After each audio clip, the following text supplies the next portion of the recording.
Macron got stabbed in the back as French fisheries tired from the conflict without any solid result. Emmanuel Macron's grandstanding over post-Brexit fishing licenses has failed to impress locals who are demanding results from the president. French fisheries have said they are tired of the rhetoric from the president and want him to drop the war of words with the UK. They want a political dialogue to fix their post-Brexit license issues rather than the repeated veiled threats coming from the Élysée Palace. Mr. Macron's repeatedly warned he is willing to cause havoc with Britain's supply chains by slowing down customs checks at ports unless more licenses for access to UK waters are granted. Last week he also demanded the EU launch legal proceedings against the UK for failing to approve enough applications. Arthur Scally, the representative to the UK for the Hauts-de-France region that includes Calais and many of those fisheries impacted by Brexit, told Express.co.uk it was unfortunate Mr. Macron had resorted to demanding such action. He said, "I see the French government has now asked the EU to launch specific action against the UK to make sure the licenses are provided. What I think in my view is unfortunate is that all that should be solved through political dialogue between France and the UK." The Frenchman said the upcoming presidential election next year was likely to have played a part in the negotiating strategy taken by Mr. Macron. He told this website fisheries in the region were fed up of being repeatedly used by politicians for political gain. People locally are really used to politicians coming and making big promises, he said. All they want really is results. For them this is not just a political issue, it's really about their livelihoods and being able to continue living just as they have for years or even decades. Mr. Galley added, "What local people say is that they are still short of about 65 licenses.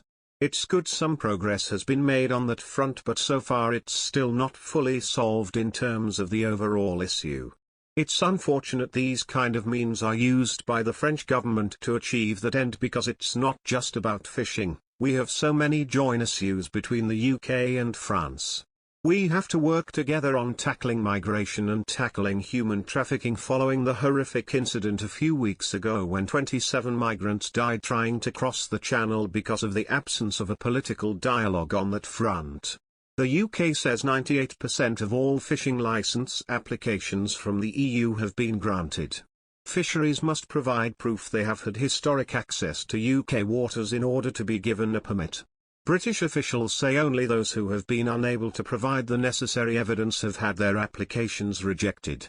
They have vowed to continue working with France to approve licenses wherever possible. French fishermen last night ditched a threat to block Christmas deliveries to Britain, so they can have time off over the holidays. The U-turn comes after fishing barons had threatened for months to stop a cross-channel trade unless the government handed over access permits to UK waters.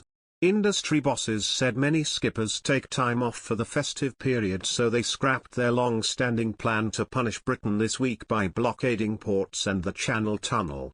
The protest won't happen during the festive period. It's on standby. We will look at it again at the start of January, said Olivier Lepreter, chairman of Northern France Fisheries Committee. Some of the fishermen wanted to act on the 23rd and the others wanted to protest on the 4th after the holidays. It divided people straight away. The threat had been focused on targeting British imports and exports, providing a further blow to the UK's COVID-hit economy. Mr. Lepreter said there had been a 50-50 split during initial talks between members of the industry bodies that represent the interests of French fishermen.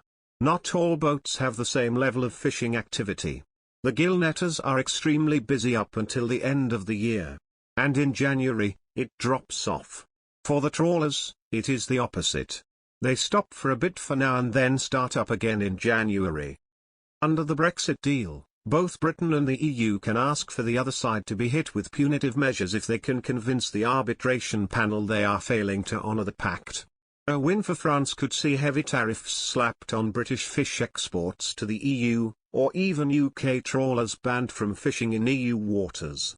Eurocrats will consult the other 26 EU governments before deciding whether to go ahead with the legal proceedings.